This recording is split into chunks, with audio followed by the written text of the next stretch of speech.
কারণ আল্লাহ পাক তো তার নবীর মাধ্যমে জানিয়েছেন যে আখিরুজ জামানে আস্তে আস্তে কি হতে যাচ্ছে সামনে। আগে তো এটা জানা ছিল না যে তখন কি হবে, এখন তো আমরা জানি যে সামনে কি হতে যাচ্ছে। আমরা তো জানি যে ইসলাম কায়েম হচ্ছে সামনে ইনশাআল্লাহ, এটা লেখা হয়ে গেছে। তো আপনি হতাশ হচ্ছেন কেন? আলহামদুলিল্লাহ, যাবতীয় প্রশংসা এবং গুণগান একমাত্র মহিয়ান ও গরিয়ান আল্লাহ রাব্বুল আলামিনের জন্য, যে আল্লাহ পাক আজকের এই দিনই মজলিসে আমাদের সবাইকে সুস্থ শরীরে আসার তৌফিক দান করেছেন। বলি আলহামদুলিল্লাহ। শুকরিয়া জানাই সেই মহান রবের দরবারে, যিনি ছাড়া ইবাদত পাওয়ার যোগ্য দ্বিতীয় কোনো হক ইলাহ বা মাবুদ নেই। যে আল্লাহ পাক নাজিল করেছেন মহাবিশ্বের এই মহাবিশ্বয় মহাগ্রন্থ আল কোরআনুল কারীম, এবং যে আল্লাহ পাক আমাদেরকে মুসলিম পরিবারে জন্মগ্রহণ করার তৌফিক দিয়েছেন, মুহাম্মদ সাল্লাল্লাহু আলাইহি ওয়াসাল্লামের উম্মত হওয়ার সৌভাগ্য দিয়েছেন। আরও একবার বলি আলহামদুলিল্লাহ।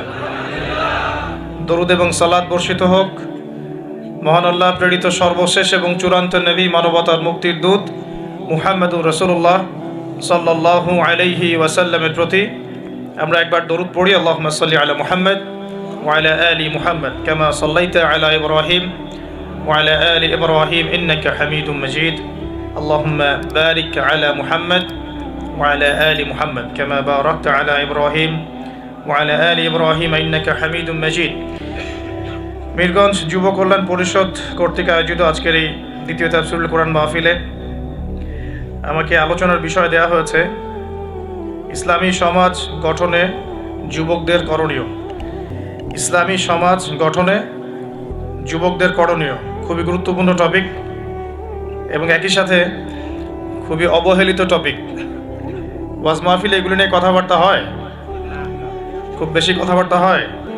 ইসলামী সমাজ গঠনে যুবকদের করণীয়, প্রথমে বুঝতে হবে ইসলাম কি জিনিস, তারপরে বুঝতে হবে ইসলামী সমাজ কি জিনিস, তারপরে বুঝতে হবে যৌবনকাল কোনটা, তারপর ইসলামী সমাজ যুবকদের দ্বারা গঠিত হয়েছিল কি না অতীতে, হয়ে থাকলে তার দৃষ্টান্তগুলো কি কি, এবং বর্তমান যুগে ইসলামী সমাজ গঠন আদৌ সম্ভব কিনা, এবং এই অসম্ভবকে সম্ভব করতে হলে যুবকদের কি কি কাজ করতে হবে।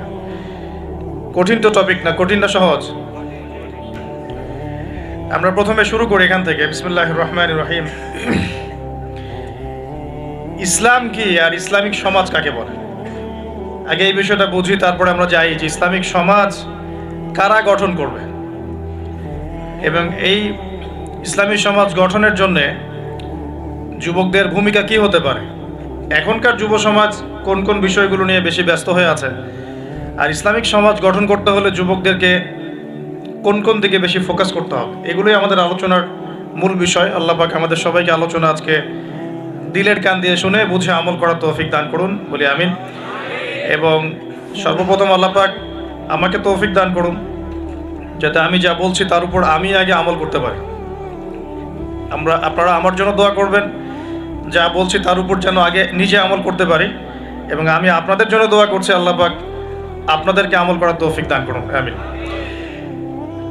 সর্বপ্রথম যে শব্দটা নিয়ে কথা বলবো সেটা হলো ইসলাম কি। ইসলাম কি, ইসলামের সমাজ ব্যবস্থা কি। আল্লাহ রাব্বুল আলামিন পবিত্র কোরআনে সূরা নাহলের মধ্যে একটা আয়াত নাজিল করেছেন, আয়াত নাম্বার 89। আল্লাহ পাক বলছেন, বিসমিল্লাহির রহমানির রহিম, ওয়া নাযালনা আলাইকাল কিতাবা তিবয়ানান লিকুল্লি শাই ওয়া হুদা ওয়া রাহমাতান ওয়া বুশরা লিল মুসলিমিন। আল্লাহ পাক নবী মুহাম্মদ সাল্লাল্লাহু আলাইহি ওয়াসাল্লামকে বলছেন, হে নবী মুহাম্মদ সাল্লাল্লাহু আলাইহি ওয়াসাল্লাম, আমি তোমার প্রতি এমন একটা কিতাব নাজিল করেছি, এই কিতাব আল কোরআনুল কারীম। হে নবী মুহাম্মদ সাল্লাল্লাহু আলাইহি ওয়াসাল্লাম, আমি আপনার প্রতি এমন একটা কিতাব নাজিল করেছি যে কিতাবটা হচ্ছে তিবয়ানান লিকুল্লি শাই, অর্থাৎ এই পৃথিবীর প্রতিটা বিষয়কে ব্যাখ্যা করবে, মানুষের জীবনের প্রতিটা বিষয়কে ব্যাখ্যা করবে, এমন একটা কিতাব আমি নাজিল করেছি। বলেন সুবহানাল্লাহ।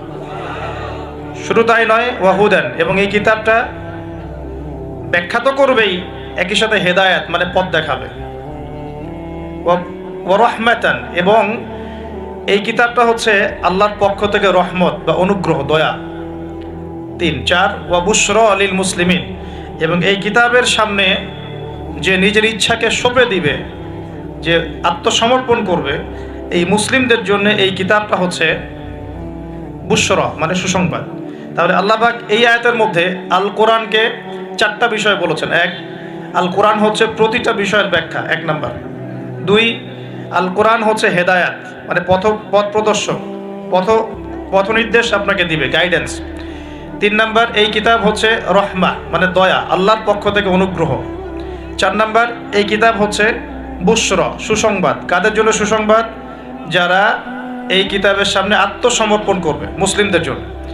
তো এই আয়াত থেকে বুঝতে পারছি যে কোরআনে আল্লাহ পাক এমন কোনো বিষয় নাই যেটা ব্যাখ্যা করেন নাই, এবং কোরআনের প্রাসঙ্গিক ব্যাখ্যা হিসেবে আল্লাহ রাব্বুল আলামিন আবার হাদিস নাজিল করেছেন, যেটাকে আমরা সুন্নাহ বলি।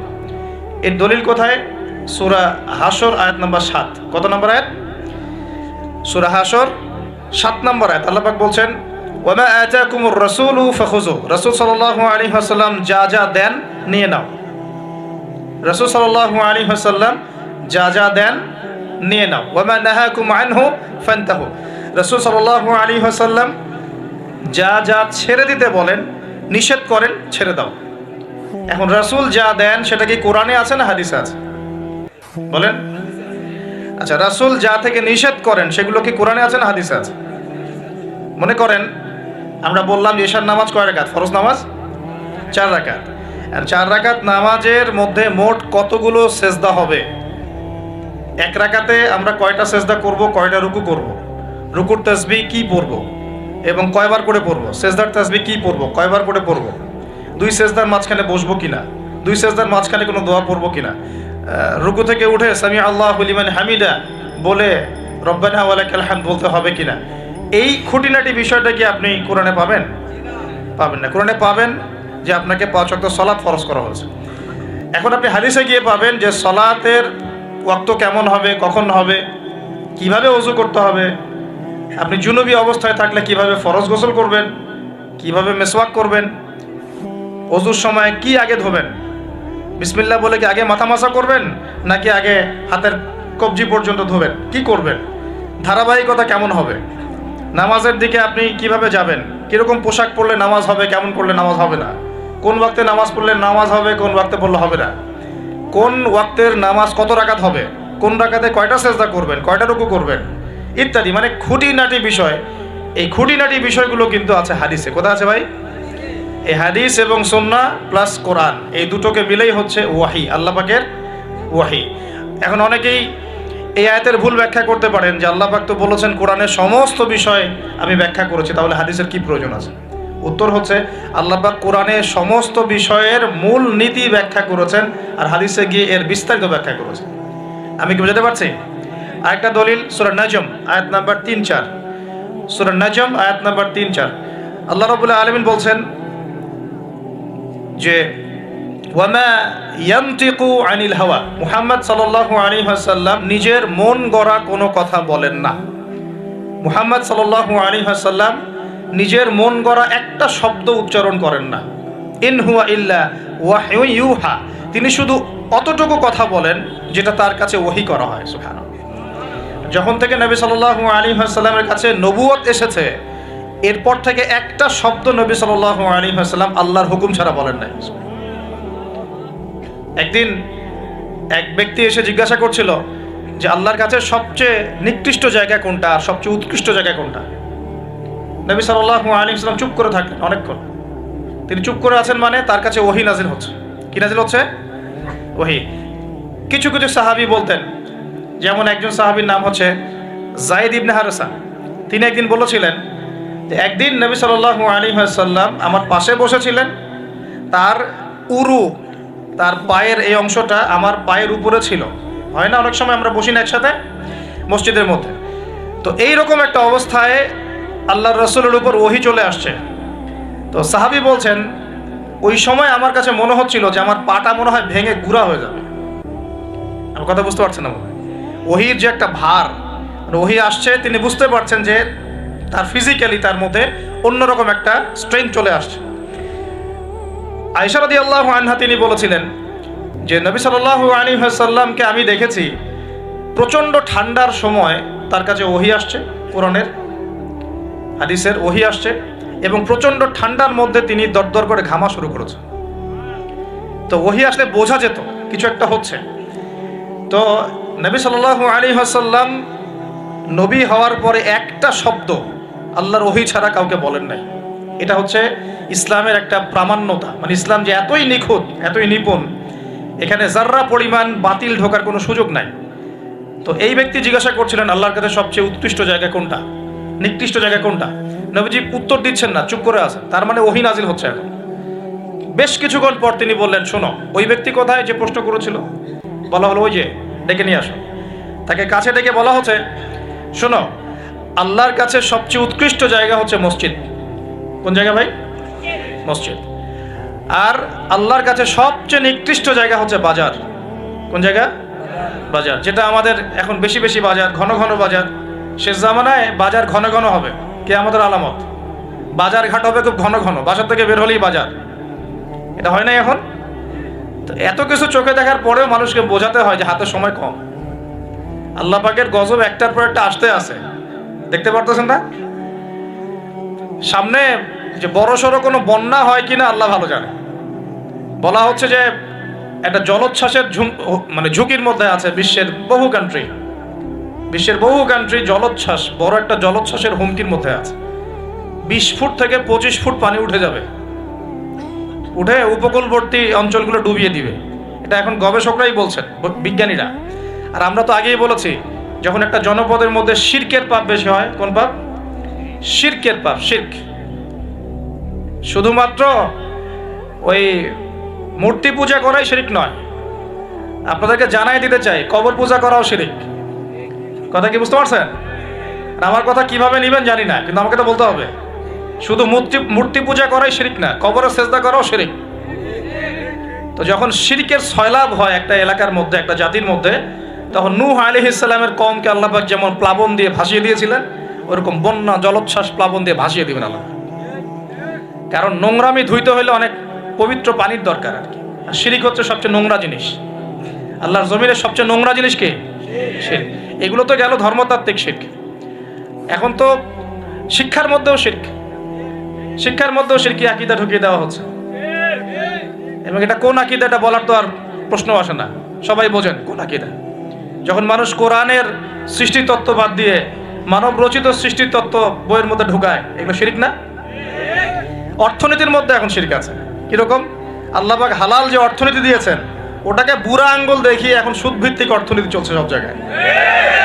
তো আল্লাহ পাকের হালালকে যে হারাম করে, এটা শিরক না?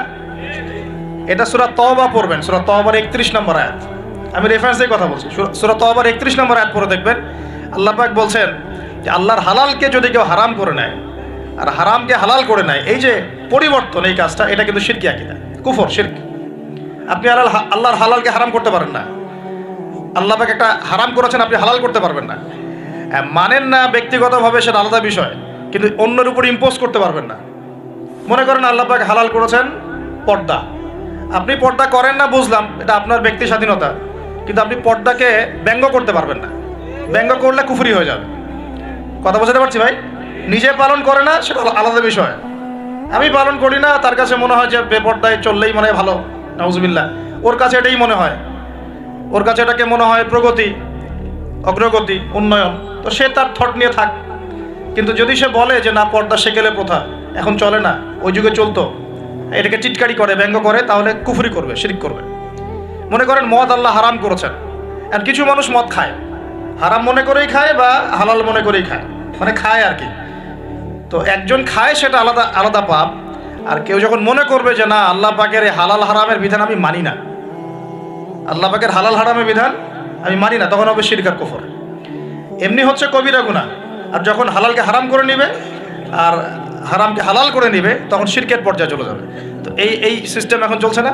আল্লাহ পাকের সুদ ভিত্তিক, আল্লাহ পাকের হালাল অর্থনীতি বাদ দিয়ে সারা বিশ্বে এখন সুদ ভিত্তিক অর্থনীতি চলছে না? বোঝেন না এগুলা? অর্থনৈতিক অবস্থা ভালো না।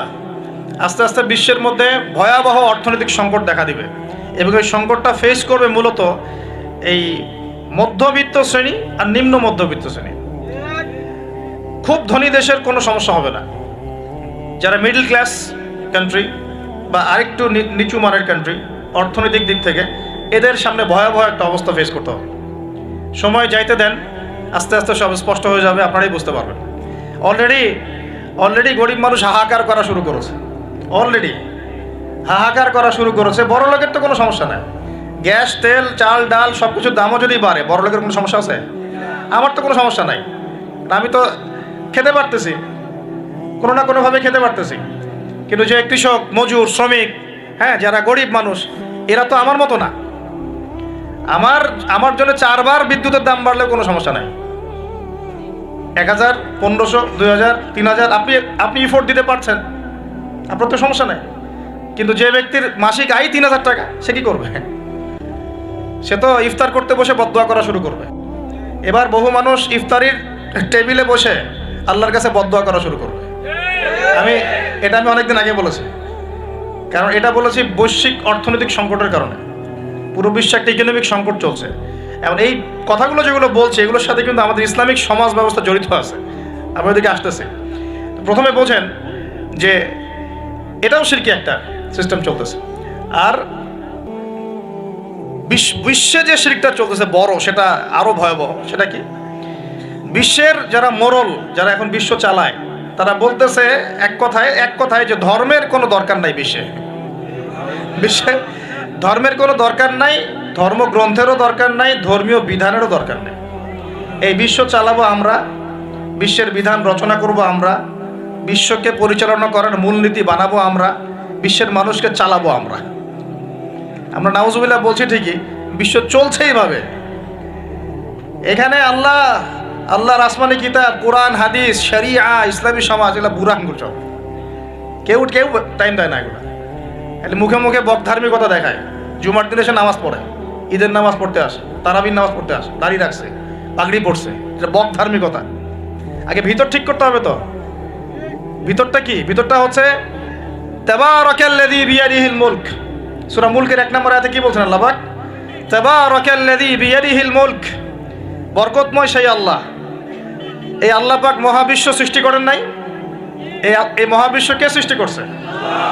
এই পুরো মহাবিশ্বে পৃথিবীর মতো কোটি কোটি কোটি কোটি গ্রহ আছে না? আছে কি নাই? এই পুরো মহাবিশ্বে কার হুকুম চলে? ওই পুরো মহাবিশ্বে কি জিবরাইল আলাইহিস সালামের হুকুম চলে? আল্লাহর কোনো ফেরেশতার হুকুম চলে? কোনো নবীর হুকুম চলে? তাহলে কোনো মানুষের হুকুম চলার কোনো প্রশ্ন ওঠে? পুরো মহাবিশ্বের কোটি কোটি গ্যালাক্সি, কোটি কোটি গ্রহ নক্ষত্রে আল্লাহর হুকুম চলে। সূর্য পর্যন্ত ডোবার পরে আল্লাহর কাছে পারমিশন নেয়, আল্লাহ আগামীকাল উঠবো, আল্লাহ বলেন ওঠো, তাহলে উঠবে। একদিন আল্লাহ বলবেন না, ওঠার দরকার নেই। সূর্য তখন উল্টা দিক থেকে উঠবে, পশ্চিম দিক থেকে। ওই দিন কিয়ামত হয়ে যাবে। যেদিন কিয়ামত হবে, ওইটা হচ্ছে আল্লাহ পাকের ক্রোধের বহিঃপ্রকাশ, মানে রাগ থাকে না, যে ধৈর্য ধরতে ধরতে ধরতে ধরতে এক সময় যখন আপনি আর পারতেছেন না, তখন একটা হাইপার হয়ে যান না মাঝে মাঝে। তখন মনে হয় আশপাশে যা আছে ভেঙে চুরে একাকার করে বলেন না। ওই যে পৃথিবীর নিচে যে আগ্নেয়গিরিগুলো আছে, শক্তি সঞ্চার করতে করতে করতে করতে এক পর্যায়ে বিস্ফোরিত হয়ে যায়, তখন আর পৃথিবীবাসীর তো কোনো হুঁশ, তখন আর উপায় থাকে না।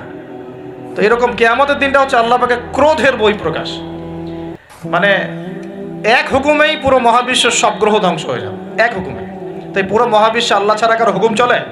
আল্লাহ সেটাই বলছেন, তাবারাকাল্লাযী বিয়াদিহিল মুলক, বরকতময় সেই আল্লাহ যার হাতে সমস্ত ক্ষমতা।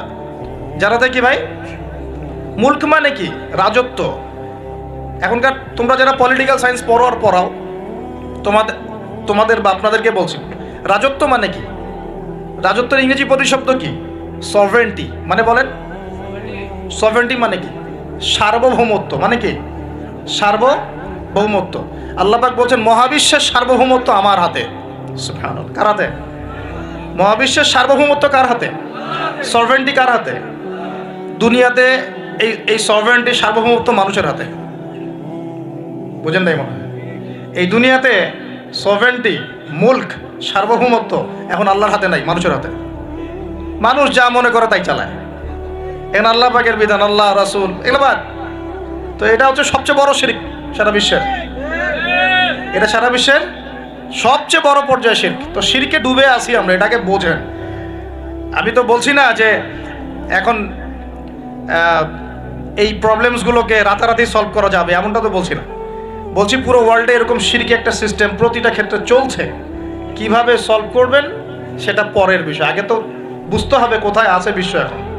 তো আমরা দেখলাম যে বড় বড় সেক্টর যেগুলো একটা বিশ্বের, ধর্ম, সংস্কৃতি, অর্থনীতি, জিওপলিটিক্স এবং পরিবার তো আছেই, পাশাপাশি আমাদের এই আরেকটা ওয়ার্ল্ড অ্যাফেয়ার্স, এই প্রতিটা ক্ষেত্রে আল্লাহ পাকের তাওহীদকে পাশ কাটিয়ে মানুষের মন গড়া বিধান দিয়ে চালানো হচ্ছে কিনা, হচ্ছে কিনা বুঝতে পারছেন না মনে কথা? সুদ কি মানুষের বিধান না আল্লাহর বিধান? বলেন, আরো খোলামেলা বলি, সুদ কি মানুষের বিধান না আল্লাহর বিধান? মদ কি মানুষের বিধান না আল্লাহর বিধান? মদ খাওয়া যাবে? মদ খাওয়া যাবে? বেপরদায় চলা যাবে, এটা কি মানুষের বিধান না আল্লাহর বিধান? পুরো বিশ্বের যত বৈশ্বিক অ্যাফেয়ার্স আছে এটা মানুষ নিয়ন্ত্রণ করবে, আল্লাহর বিধানের দরকার নাই। এটা কি আল্লাহর বিধান না মানুষের কথা? তো সারা বিশ্বে এই কুফুরি চলতেছে না, চলছে কি না? এখন এই বিশ্বটা বোঝেন, তারপরে আপনি এই আয়াতটা বোঝেন। এখন আল্লাহ পাক বলছেন, এখন আমি মুহাম্মদ সাল্লাল্লাহু আলাইহি ওয়াসাল্লামের কাছে এমন কিতাব দিয়েছি যে কিতাবে এই সব সমস্যার সমাধান আছে। সুবহানাল্লাহ, সমস্যাগুলো তো বুঝতে পারলেন। আল্লাহ পাক বলছেন, হে মুহাম্মদ বলেন সাল্লাল্লাহু আলাইহি ওয়াসাল্লাম, আমি তোমার কাছে এমন একটা কিতাব দিয়েছি যে কিতাবের মধ্যে প্রতিটা বিষয়কে আমি ব্যাখ্যা করেছি, সমাধান দিয়েছি। এটা হেদায়েত, এটা রহমত, এটা বুশরা, সুসংবাদ কাদের জন্য? যারা আমার সামনে আত্মসমর্পণ করবে। যারা করবে না ওদের জন্য সুসংবাদ নাই। আর এই কিতাবের ব্যাখ্যা আছে, এই কিতাব একাই আপনাকে পথ দেখাবে না, হাদিসের প্রয়োজন আছে। এটা আমরা পেলাম সূরা নজম আয়াত নাম্বার 3-4 এবং সূরা হাশর আয়াত নাম্বার 7, যে রাসূল সাল্লাল্লাহু আলাইহি ওয়াসাল্লাম নিজের মন গড়া কোনো কথা বলতেন না, তিনি সেটাই বলতেন যে আল্লাহ ওহী করতেন। আর আল্লাহর রাসূলের আদেশগুলো আমরা পাচ্ছি হাদিসে, নিষেধগুলো পাচ্ছি হাদিসে। সো কোরআন এবং হাদিস এই দুটোকে মিলে আল্লাহ পাকের এখন ওহী নাজিল হচ্ছে। কোথায় নাজিল হচ্ছে? আইয়ামে জাহিলিয়াতে। কোথায় ভাই? এই কিতাব কোথায় নাজিল হয়েছে? বাংলাদেশে, পাকিস্তানে, সিরিয়ায়? কোন যুগে নাজিল হয়েছে? ওই ব্যাবিলনের যুগে, নাকি ওই চাইনিজ সভ্যতার যুগে, নাকি ওই রাশিয়ার বলশেভিক ওই বিপ্লব ওইসব যুগে? কোন যুগে নাজিল হয়েছে? আবু জেহেলের যুগে। কোন যুগে ভাই? আবু জেহেলের নাম শুনেছেন তো? আবু জেহেলের যুগটাকে আমরা বলি আইয়ামে জাহিলিয়াতের যুগ। আবু জেহেল ছিল ওই যুগের নেতা। দারুন নাদওয়া ছিল তার পার্লামেন্ট। তার পার্লামেন্টের নাম কি?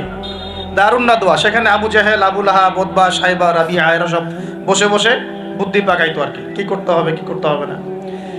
বাই দ্য ওয়ে, এই আবু জেহেল, আবু লাহাবরা কিন্তু আল্লাহকে বিশ্বাস করতো। আল্লাহ বলে যখন আছে এবং আল্লাহর কাছে যে ফিরে যেতে হবে এটাও তারা বিশ্বাস করতো কিছু কিছু ক্ষেত্রে। কিন্তু আল্লাহ পাকের কোনো বিধান তারা মানতো না। আল্লাহ পাকে পাওয়ার জন্য মাধ্যম পূজা করত। তারা কিন্তু 360টা মূর্তির পূজা এই কারণে করতো না, যে তারা আল্লাহকে বিশ্বাস করে না এমন নয় বিষয়টা। তারা আল্লাহকে বিশ্বাস করতো, আল্লাহকে পাওয়ার মাধ্যম হিসেবে তারা এগুলোর পূজা করতো। সূরা জুমার পড়েন, সূরা জুমারের 1, 2, 3 আয়াত পড়ে দেখেন আবু জেহেলদের কথা আল্লাহ বলেছেন। তারা বলতো, মা না'বুদুহুম, আমরা এই লাত উজ্জা মানাতের উপাসনা এই কারণে করি, শুধু এই কারণে করি, লিয়ুকাররিবুনা ইলাল্লাহি যুলফা, যে এই লাত উজ্জা মানাত, হবল, এই যে মূর্তিগুলো, এগুলো আমাদেরকে আল্লাহ পর্যন্ত পৌঁছে দিবে, এই কারণে করতো। ওরা কিন্তু আল্লাহকে অস্বীকার করতো না। এমনকি বদর যুদ্ধে যাওয়ার সময়ও আবু জেহেল কিন্তু কাবা ঘরে দোয়া করে গেছে। তারা কিন্তু হজ ওমরাও করতো, বিকৃত হজ ওমরা করতো। তো এটা মনে করবেন না যে আবু জেহেলরা আল্লাহকে বিশ্বাস করতো না। এবার আবু জেহেলকে চিনতে পারছেন? আবু জেহেল কেমন ব্যক্তি? যে আল্লাহকে বিশ্বাস করে ঠিকই, কিন্তু আল্লাহ পাকের কোনো বিধান মানতে চায় না। তো এখন এই 90 আবু জেহেলরা আমাদের সমাজে আছে কি নাই বলে? আমি কি মিলাইতে পারতেছি? আমি আমার চেষ্টা করছি আপনাদেরকে সহজ করে বোঝানোর জন্য, কিন্তু পারছি কিনা জানি না। অনেক সময় হয় কি যে নিজেরা অনেক কিছু বুঝি কিন্তু বোঝাতে পারি না। বোঝাতে পারাটাও একটা আল্লাহ পাকের রহমত। মানে কাউকে বোঝাতে পারানোটা কিন্তু আল্লাহ পাকের রহমত। অনেক সময় দেখবেন আপনি বুঝতে পারছেন অনেক কিছু, কিন্তু মানুষকে বোঝাতে পারছেন না। তা আমি চেষ্টা করছি বোঝানোর জন্য, আমি কতটুকু পারছি আমি জানি না। এই যে আবু জেহেলকে চিনতে পারলেন? আবু জেহেল এমন একজন বুদ্ধিজীবী মানুষ, খুব বুদ্ধি তার, কারণ তার নাম হচ্ছে আবুল হাকাম। কি নাম? আবুল হাকাম। আবু জেহেলের নাম আবু জেহেল না, আবু জেহেলের নাম আবুল হাকাম, মানে জ্ঞানের পিতা। ওই সমাজের মানুষ তাকে বলতো জ্ঞানের পিতা। জ্ঞানের পিতা, ফিলোসফার, সে দার্শনিক, সে বুদ্ধিজীবী। বুঝতে পারছেন না কথা? আইয়ামে জাহিলিয়াতের মানুষ তাকে সম্মান দিয়ে কথা বলতো, তাকে বলতো তুমি জ্ঞানের পিতা। তা আমাদের ইসলাম তাকে আবু জেহেল কেন বলছে তাহলে? কারণ সে আল্লাহ পাককে চিনত, আল্লাহ পাককে চেনার পরেও আল্লাহ পাকের বিধানকে সরাসরি বিরোধিতা করেছে। কোনো অজ্ঞ মানুষ ছাড়া এই কাজ কেউ করতে পারে? তা এখন বলেন, এরকম মানুষ সমাজে আছে কি নাই? এই নব্য আবু জেহেলরা আছে না নাই? আছে রে ভাই, আছে, আছে না? এরকম মানুষও পৃথিবীতে সমাজে আছে। তো এখন বলেন, আবু জেহেলদের যুগে আল্লাহ পাক কুরআন হাদিস নাজিল করলেন কেন? কি প্রয়োজন ছিল? উত্তর, আবু জেহেলদের যুগের মধ্যে বর্তমান সময়ের মতো শিরক ছিল। কি ছিল ভাই? আবু জেহেলদের যুগে বর্তমান সময়ের মতো সুদ ছিল, সুদ। আবু জেহেলদের যুগে বর্তমান সময়ের মতো মাদক ছিল। আবু জেহেলদের যুগে বর্তমান সময়ের মতো মেয়েদের প্রতি এই বর্বর আচরণ ছিল, মানে নারীর অবমাননা ছিল। বরং আমি বলি, আমি খোলামেলাই বলি, আবু জেহেলের যুগ থেকে এই যুগে নারীর অবমাননা আরো বেশি। আবু জেহেলের যুগে এত ধর্ষণ হয় নাই। আবু জেহেলের যুগে মেয়েরা এরকম ছেলেদের পোশাক পরে ঘোরে নাই। আবু জেহেলের যুগে ঘরে ঘরে পরকিয়া ছিল না।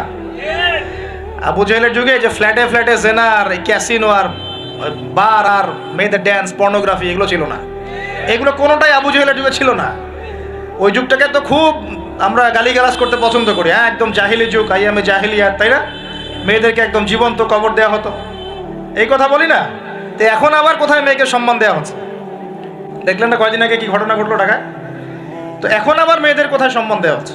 তারপরেও একটা শালীন পোশাক তো ছিল। আবু জেহেলের যুগে আপনি বিকিনি সংস্কৃতি পাবেন না। আবু জেহেলের যুগে বিকিনি সংস্কৃতি ছিল না, এখন বিকিনি সংস্কৃতি আছে, আছে না? এই যে আপনারা তো লন্ডন লন্ডন করেন খুব, ওখানে কি দেখে আসেন? কি দেখে আসেন? ওখান থেকে দেখে এসে এখানে কোটি কোটি টাকার বাড়ি বানাচ্ছেন, 1 কোটি 2 কোটি 3 কোটি, 1 বছর পর ভেঙে আবার নতুন করে করেন, তাই না? এমনও তো কিছু মানুষ আছে আপনাদের সমাজে, আমি জানি। শোনেন, তাব্বাত ইয়াদা আবি লাহাবি ওয়া তাব, সূরাটা পড়েছেন? আবু লাহাবের 2 হাত ধ্বংস হোক। আবু লাহাবের পাপ ছিল অন্য, সে নবী সাল্লাল্লাহু আলাইহি ওয়াসাল্লামের সাথে কটূক্তি করত, বিরোধিতা করত। কিন্তু আবু লাহাব সম্পর্কে আল্লাহ পাক কি বলছেন? মা আগনা আনহু মালুহু ওয়া মা কাসাব। আবু লাহাবের মাল সম্পদ এবং যা সে অর্জন করেছে এই দুনিয়াতে, এগুলো তাকে জাহান্নামের আগুন থেকে বাঁচাতে পারবে না। এই বিশাল প্রপার্টি আপনাকে জাহান্নামের আগুন থেকে বাঁচাতে পারবে না যদি এই প্রপার্টির হক আদায় না করেন। এই রিজিকের হক যদি ঠিকঠাক আদায় না করেন, জাকাত না দেন, দরিদ্রের হক না দেন, মিসকিনের হক না দেন, আত্মীয়র হক না দেন, প্রতিবেশীর হক না দেন, ইসলামের আল্লাহ ফি সাবিলিল্লাহ দান সদকা না করেন, এই বিশাল প্রপার্টি আপনাকে কিয়ামতের মাঠে বাঁচাতে পারবে না। মা আগনা আনহু মালুহু ওয়া মা কাসাব সায়াসলা নারান যাতা লাহাবিন ওয়া ইমরাআতুহু হাম্মালাতাল হাতাব ফি জিদিহা হাবলুম মিন মাসাদ। সূরাগুলো পড়বেন। কোরআন তো শুধুমাত্র তাবিজ করার জন্য কোরআন নাজিল করা হয়নি। তাবিজ করার জন্য কোরআন নাজিল করা হয়েছে নাকি? কোরআনের আয়াত ছিঁড়ে ছিঁড়ে এখন মাদুরির মধ্যে ঢুকিয়ে গলায় ঝুলে রাখার জন্য কোরআন নাজিল হয়েছে? বলেন তো। কোরআনের আয়াত একটা ছিঁড়ে এভাবে আমি র্যাপিং করে গলার মধ্যে ঢুকায় রেখে দিলাম, বাস কোরআনের হক আদায় হয়ে গেল। ডক্টর আপনাকে একটা প্রেসক্রিপশন দিয়েছেন, মনে করেন তোমার কোভিড হয়েছে, তোমাকে এখন এই প্রেসক্রিপশন অনুযায়ী চলতে হবে। আর প্রেসক্রিপশনটা আমি যদি এখন একটা ভাঁজ করি, ভাঁজ করে সুন্দর করে মাদুরির মধ্যে ঢুকায়, ওষুধ খাওয়ার দরকার নাই, ভাঁজ করে ঢুকায় ব্যাস রেখে দিলাম, রোগ ভালো হবে না? রোগ ভালো হবে? আমরা কোরআন কিনে এই কাজ করি, আমরা কোরআন কিনে কেউ কেউ এই কাজ করি, সবাই না, কেউ কেউ। কোরআন শেফা মানে কি? কোরআন আপনার রুহের শেফা এবং দেহের শেফা। কখন? যখন কোরআন বুঝে আমল করবেন তখন। কোরআন পড়ে বুঝে যখন আমল করবেন তখন কোরআন শেফা এবং রহমত, বুশরা। আল্লাহ পাক আমাদেরকে বোঝার তৌফিক দান করুন। তবে হ্যাঁ, কোরআনের আয়াত থেকে ঝাড়ফুঁক করা যায়, ঝাড়ফুঁক করা যেতে পারে, পানি পড়া খাওয়া যেতে পারে, এবং এই পানিতে গোসলও করা যেতে পারে ইত্যাদি। কিন্তু আপনি তো ছিঁড়ে ছিঁড়ে ছিঁড়ে ছিঁড়ে খালি গলায়, পায়ে, হাতে ঝুলে রাখতে পারেন না। আল্লাহ পাক আমাদেরকে বোঝার তৌফিক দান করুন। প্রিয় ভাইয়েরা, এখন এতটুকু তো বুঝতে পারলাম যে কোরআন কোন সময় নাজিল হয়েছে। তাহলে ভাই কার যুগে? আবু জেহেলের যুগে। আবু জেহেলের যুগে কি কি ছিল? এখনকার মতো শিরক ছিল, এখনকার মতো সুদ ছিল, এখনকার মতো মাদক ছিল, এখনকার মতো মেয়েদের অবমাননা ছিল, আরও একটা ছিল এখনকার মতো যে গোত্রীয় হানাহানি, দেখেন না এখন হানাহানি, মারামারি, রাহাজানি, বিশ্বে বিশ্বে, দেশে দেশে, দলে দলে, এই পলিটিক্যাল দল ওই পলিটিক্যাল দলে, আবার এই ধর্মীয় দল এই ধর্মীয় দলে, এই যে হানাহানি, গোত্রীয় হানাহানি, এই হানাহানি ছিল আইয়ামে জাহিলিয়াতের একটা বড় নিদর্শন। তো এরকম একটা সমাজে আল্লাহ পাক কোরআন এবং হাদিস নাজিল করলেন কেন? ইসলামী সমাজ গঠন করার জন্য, যেটা আপনি টপিক দিয়েছেন। এখন ইসলাম কি আর সমাজ কি? ইসলাম হচ্ছে এক কথায় আল্লাহর সামনে আত্মসমর্পণ করা। আল্লাহর সামনে আত্মসমর্পণ মানে কি? আল্লাহ কি আমার সামনে দাঁড়িয়ে আছে? আল্লাহ পাকে আমার সামনে দাঁড়িয়ে আছেন, আমি গিয়ে পায়ে সেজদা করব? আল্লাহর সামনে আত্মসমর্পণ মানে কি? আল্লাহ পাককে চোখে দেখা যায়?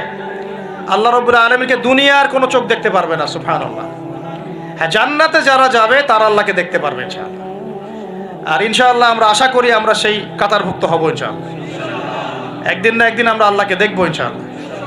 নবীজিকে আয়েশা রাদিয়াল্লাহু আনহা বলছিলেন, আল্লাহ পাককে কিভাবে দেখবে মানুষ ইয়া রাসূলুল্লাহ সাল্লাল্লাহু আলাইহি ওয়াসাল্লাম? তিনি বলছেন যে তোমরা পূর্ণিমার চাঁদ দেখতে তোমাদের কোনো অসুবিধা হয়? তখন সাহাবীরা বলছেন, না, পূর্ণিমার চাঁদ তো আমরা জাজল্যমান দেখতে পারি। ঠিক এভাবেই তোমরা আল্লাহকে দেখবে ইনশাআল্লাহ। এটা হবে জান্নাতের সবচেয়ে বড় নিয়ামত। জান্নাতের সবচেয়ে বড় নিয়ামত হচ্ছে আল্লাহর দর্শন, দিদার। তো এই দুনিয়ার চোখ আল্লাহকে দেখবে না, তাহলে আল্লাহ পাক কিভাবে আমাদের সাথে যোগাযোগ করবেন? আল্লাহ পাক এই দুনিয়ার মধ্যে কিছু মানুষকে বাছাই করবেন নবুয়ত দেওয়ার জন্য। কি দেওয়ার জন্য? নবুয়ত। যে মানুষদের সাথে আল্লাহ পাক যোগাযোগ করবেন আল্লাহর ওহির মধ্য দিয়ে। কিসের মাধ্যমে? ওহিটা কি সরাসরি নেমে আসবে না কেউ নিয়ে আসবে? এখন কেউ নিয়ে আসবে, কে নিয়ে আসবে? তার নাম হচ্ছে জিবরাইল আলাইহিস সালাম। কি নাম?